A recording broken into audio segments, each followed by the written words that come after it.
Hi hello ನಮಸ್ತೆ, welcome back to my YouTube channel. ಇವತ್ತಿನ ವಿಶೇಷವಾಗಿರೋಂಥ ರೆಸಿಪಿನ ನಾನು ನಿಮಗೆ ತಂದಿದ್ದೀನಿ. ಅದೇನಂತ ಹೇಳಿದ್ರೆ, ಎಳನೀರಿಂದ ಒಂದು ಒಳ್ಳೆ ಜೆಲ್ಲಿ ಫಾರ್ಮ್ ಕ್ರಿಯೇಟ್ ಆಗುವಂತಹ ಒಂದು ಒಳ್ಳೆ ಕೇಕ್ನ ಮಾಡೋದು ಹೇಗೆ ಅಂತೇಳಿ ಇವತ್ತಿನ ಒಂದು ರೆಸಿಪಿ. ಸೊ ಆದ್ದರಿಂದ ಈ ಬೇಸಿಗೆ ಉಷ್ಣತೆಯಿಂದ ನಮ್ಮ ದೇಹನ ಹೇಗೆ ತಂಪಾಗಿಸ್ಕೊಳ್ಳೋದು, ಆಹಾರದಿಂದ ನಾವು ತಂಪಾಗಿಸ್ಕೋಬೋದು. ಸೊ ಅದೇ ರೀತಿಯಾಗಿ ವಿಶೇಷವಾಗಿರೋಂತಹ ಒಂದು ಎಳನೀರಿಂದ ನಾನು ಈ ಒಂದು ರೆಸಿಪಿನ ರೆಡಿ ಮಾಡಿರೋ ಅಂಥದ್ದು. ಸೊ ಹಾಗಿದ್ದರೆ ಬನ್ನಿ ಯಾವ ರೀತಿ ಮಾಡೋದು ಅಂಥೇಳಿ ನೋಡೋಣ.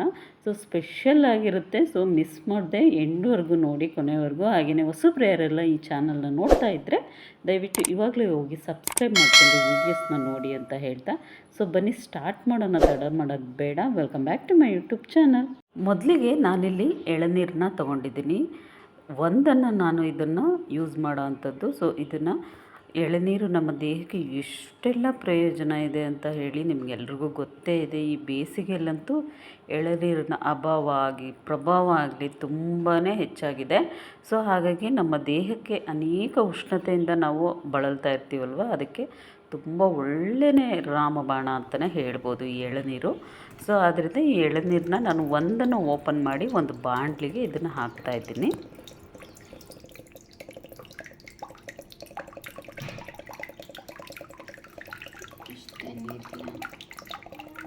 ಇವಾಗ ಇದನ್ನು ಗ್ಯಾಸ್ ಆನ್ ಮಾಡಿ ಇಡ್ತಾಯಿದ್ದೀನಿ ಒಲೆ ಮೇಲೆ. ಇದಕ್ಕೆ ಒಂದು 2 ಸ್ಪೂನ್ ಆಗೋವಷ್ಟು ಶುಗರ್ನ ಸೇರಿಸ್ತಾ ಇದ್ದೀನಿ. ಸೊ ಶುಗರ್ ಇದರಲ್ಲಿ ಎಳ್ನೀರಲ್ಲಿ ಇರೋದ್ರಿಂದ ಸ್ವಲ್ಪ ಕಡಿಮೆ ಹಾಕಿ, ನಂತರ ಇದು ಸ್ವಲ್ಪ ಟೈಮ್ ತಿರುಗಿಸ್ತಾ ಬನ್ನಿ. ಏಕೆಂತೇಳಿದ್ರೆ ಶುಗರ್ ಇದು ಕರಗಬೇಕು, ಅಲ್ಲಿವರೆಗೂ ತಿರುಗಿಸಿ. ಎಳ್ನೀರಲ್ಲೇ ಸ್ವಲ್ಪ ಸ್ವೀಟಾಗಿರೋದ್ರಿಂದ ಸೊ ಶುಗರ್ನ ನಾನು ಒಂದು 2 ಸ್ಪೂನ್ ಅಷ್ಟು ಮಾತ್ರ ಹಾಕಿರೋ ಅಂಥದ್ದು. ಸೊ ಇದು ಇವಾಗ ಪೂರ್ತಿಯಾಗಿ ನೀರಲ್ಲಿ ಕರಗಿದೆ. ಸೊ ಇದಾದ ನಂತರ ನಾನು ಇದನ್ನು ಹಾಕ್ತಾಯಿದ್ದೀನಿ. ಇದೇನು ಅಂತ ಹೇಳಿ ನಿಮಗೇನಾದರೂ ಗೊತ್ತಿದ್ದರೆ ಕಮೆಂಟ್ ಬಾಕ್ಸಲ್ಲಿ ತಿಳಿಸಿ. ಕಮೆಂಟ್ ಮಾಡಿ, ನಾನು ಖಂಡಿತ ಇದೇನು ಅಂತ ಹೇಳ್ತೀನಿ. ಕೆಲವ್ರಿಗೆ ಗೊತ್ತಿರುತ್ತೆ, ಕೆಲವ್ರಿಗೆ ಗೊತ್ತಿರಲ್ಲ. ಸೊ ಇದನ್ನು ಇವಾಗ ಹಾಕ್ತಾಯಿದ್ದೀನಿ. ಹಾಕಿ ಇದು ಫುಲ್ಲಾಗಿ ಕರಗಬೇಕು. ಆವಾಗ ಅಲ್ಲಿವರೆಗೂ ನಾವು ಇದನ್ನು ಮಿಕ್ಸ್ ಮಾಡಬೇಕು. ಫುಲ್ಲಾಗಿ ಕರಗಬೇಕು, ಅಲ್ಲಿವರೆಗೂ ನಾವು ಇದನ್ನು ಮಿಕ್ಸ್ ಮಾಡ್ತಾ ಬನ್ನಿ. ಸೊ ಇದೇನಂತ ಗೊತ್ತಿದ್ದರೆ ಕಮೆಂಟ್ ಬಾಕ್ಸಲ್ಲಿ ತಿಳಿಸಿ, ಇಲ್ಲಾಂದರೆ ಖಂಡಿತವಾಗ್ಲೂ ನಾನು ಹೇಳ್ತೀನಿ. ಇದೇನು ಅಂತ ಗೊತ್ತಾಗಬೇಕು ಅಂತ ಹೇಳಿದ್ರೆ ಕಮೆಂಟ್ ಮಾಡಿ, ಖಂಡಿತವಾಗ್ಲೂ ನಾನು ಹೇಳ್ತೀನಿ. ಇದು ಇವಾಗ ಫುಲ್ಲಾಗಿ ಕರಗ್ತಾ ಬಂದಿದೆ ನೋಡಿ. ಇದು ಕಂಪ್ಲೀಟಾಗಿ ಕರಗಬೇಕು. ಅಲ್ಲಿವರೆಗೂ ನಾವು ಇದನ್ನು ಲೋ ಫ್ಲೇಮಲ್ಲೇ ಇಟ್ಟುಬಿಟ್ಟು ಈ ರೀತಿಯಾಗಿ ಕರಗಿಸ್ತಾ ಬನ್ನಿ. ಖಂಡಿತ ಕರಗುತ್ತೆ.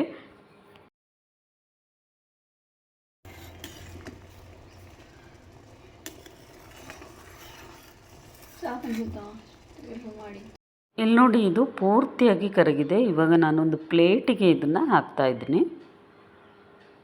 ಸೊ ಭಾಳ ಅಂದರೆ ಭಾಳ ರುಚಿಯಾಗಿರುತ್ತೆ. ಎಳನೀರು ಜೊತೆಗೆ ಈ ರೀತಿ ಕೇಕ್ ಫಾರ್ಮ್ ಇರೋವಂತಹ, ಜೆಲ್ಲಿ ಫಾರ್ಮ್ ಆಗೋವಂತಹ ಒಂದು ಪದಾರ್ಥನ ಹಾಕಿರೋದ್ರಿಂದ ಭಾಳ ಚೆನ್ನಾಗಿರುತ್ತೆ. ಸೊ ಇದನ್ನು ಇವಾಗ ಹಾಕಿದ ಮೇಲೆ ಇದು ಕಂಪ್ಲೀಟಾಗಿ ತಣ್ಣಗಾಗಿರುತ್ತೆ. ತಣ್ಣಗಾದ್ಮೇಲೆ ಇಲ್ಲಿ ನೋಡಿ, ಯಾವುದೇ ಕಾರಣಕ್ಕೂ ಇದು ಶೇಕ್ ಆಗೋದಿಲ್ಲ. ಸೊ ಈ ರೀತಿಯಾಗಿ ಗ್ಲಾಸ್ ಥರ ಇರುತ್ತೆ. ಸೊ ಇದನ್ನು ಇವಾಗ ಒಂದು ಚಾಕುವಿನಿಂದ ಈ ರೀತಿಯಾಗಿ ಕಟ್ ಮಾಡ್ಕೊಳ್ಳಿ. ಸೊ ಈ ರೀತಿಯಾಗಿ ಕಟ್ ಮಾಡಿಕೊಂಡು ಇವಾಗ ತೆಗಿರಿ. ನೋಡಿ ಎಷ್ಟು ಚೆನ್ನಾಗಿ ಕೇಕ್ ಥರ ಬಂದಿರುತ್ತೆ ಅಂಥೇಳಿ. ಸೊ ನೋಡಿ, ಈ ರೀತಿಯಾಗಿ ಎಲ್ಲದನ್ನೂ ಕೂಡ ಒಂಥರ ಕ್ಯೂಬ್ಸ್ ರೀತಿಯಾಗಿ ಸಿಗುತ್ತೆ. ಇದಾದಮೇಲೆ ಇವಾಗ ಮತ್ತೆ ಬಾಣಲಿಗೆ ನಾನು ಒಂದು ಅರ್ಧ ಲೀಟ್ರ್ ಆಗೋವಷ್ಟು ನಂದಿನಿ ಹಾಲನ್ನ ಹಾಕ್ತಾಯಿದ್ದೀನಿ. ಸೊ ನಂದಿನಿ ಹಾಲು ಹಾಕಿ ಇದು ಚೆನ್ನಾಗಿ ಬಿಸಿ ಆಗಬೇಕು, ಅಲ್ಲಿವರೆಗೂ ವೆಯ್ಟ್ ಮಾಡಿ. ಇದಕ್ಕೆ ನಾನಿವಾಗ ಒಂದು 3 ಸ್ಪೂನ್ ಆಗೋವಷ್ಟು ಸಕ್ಕರೆನ ಆ್ಯಡ್ ಮಾಡ್ತಾಯಿದ್ದೀನಿ. ಇದು ಕೂಡ ಚೆನ್ನಾಗಿ ಕರಗಬೇಕು, ಅಲ್ಲಿವರೆಗೂ ಸ್ವಲ್ಪ ಹೊತ್ತು ವೆಯ್ಟ್ ಮಾಡಿ. ತಿರುಗಿಸ್ತಾ ಬನ್ನಿ, ಬೇಗನೆ ಕರಗುತ್ತೆ. ನಂತರ ಇವಾಗ ಒಂದು ಬೌಲ್ಗೆ ನಾನು ಈ ಒಂದು ಪದಾರ್ಥನ ಹಾಕ್ತಾಯಿದ್ದೀನಿ. ಇದನ್ನು ಹಾಕಿಬಿಟ್ಟು ಒಂದು ಸ್ವಲ್ಪ ನೀರು ಹಾಕಿ ಇದನ್ನು ಒಂದು 5 ಮಿನಿಟ್ಸು ನೀರಲ್ಲಿ ನೆನೆಸಿಡಿ. ಸೊ ಬೇಗನೆ ನೆನೆಯುತ್ತೆ. ಸೊ ಇದಾದ ನಂತರ ಇಲ್ಲಿ ಶುಗರ್ ಕೂಡ ಚೆನ್ನಾಗಿ ಕರಗಿದೆ ಅಲ್ವಾ, ನೆನೆಸಿಟ್ಟಿರೋ ಅಂಥದ್ದನ್ನು ಕೂಡ ನಾನು ಇದಕ್ಕೆ ಸೇರಿಸ್ಬಿಟ್ಟು ಇದನ್ನು ಕೂಡ ಈ ರೀತಿಯಾಗಿ ಮಿಕ್ಸ್ ಮಾಡ್ತಾಯಿದ್ದೀನಿ. ಇದು ಕೂಡ ಚೆನ್ನಾಗಿ ಇವಾಗ ಹಾಲಲ್ಲಿ ಕರಗುತ್ತೆ ನೋಡಿ. ಇದು ಪೂರ್ತಿಯಾಗಿ ಕರಗಿದ ಮೇಲೆ ಒಂದು ಬೌಲ್ಗೆ ಇದನ್ನು ಹಾಕ್ತಾಯಿದ್ದೀನಿ. ಸೊ ಇದು ಕಂಪ್ಲೀಟಾಗಿ ಸ್ವಲ್ಪ ರೂಮ್ ಟೆಂಪ್ರೇಚರಿಗೆ ಬಂದರೆ ಸಾಕು. ಆಗ ನಾನು ಇವಾಗ ಎಳ್ನೀರಲ್ಲಿ ಮಾಡಿರೋಂಥ ಕ್ಯೂಬ್ಸ್ನು ಕೂಡ ಇದಕ್ಕೆ ಹಾಕ್ಕೊಳ್ಳಿ. ಇವಾಗ ನಂತರ ಒಂದು ರೂಮ್ ಟೆಂಪ್ರೇಚರ್ಗೆ ಇದು ಬಂದ ಮೇಲೆ ಫ್ರಿಜ್ನಲ್ಲಿ ನೀವು ಇಡ್ಬೋದು. ಸೊ ಇಲ್ಲಾಂದರೆ ಹಾಗೇನೂ ಕೂಡ ಇಡ್ಬೋದು. ನೋಡಿ ಇವಾಗ ಈ ರೀತಿಯಾಗಿ ಕೇಕ್ ರೀತಿಯಾಗಿ ಆಗಿದೆ. ಇದನ್ನು ಇವಾಗ ಒಂದು ಪ್ಲೇಟಿಗೆ ಹಾಕ್ತಾ ಇದ್ದೀನಿ. ನೋಡಿ ವಾವ್, ಎಷ್ಟು ಚೆನ್ನಾಗಿ ಆಗಿರುತ್ತೆ ಅಂತ ಹೇಳಿದ್ರೆ ಬಹಳ ರುಚಿಯಾಗಿರುತ್ತೆ. ಸೊ ಮಧ್ಯೆ ಮಧ್ಯೆ ಸಿಗುವಂತಹ ಎಳನೀರಿನ ಒಂದು ಸ್ಲೈಸ್ ಇರುತ್ತಲ್ಲ, ಅದು ಬಹಳನೇ ರುಚಿ ಕೊಡುತ್ತೆ ಅಂತಲೇ ಹೇಳ್ಬೋದು.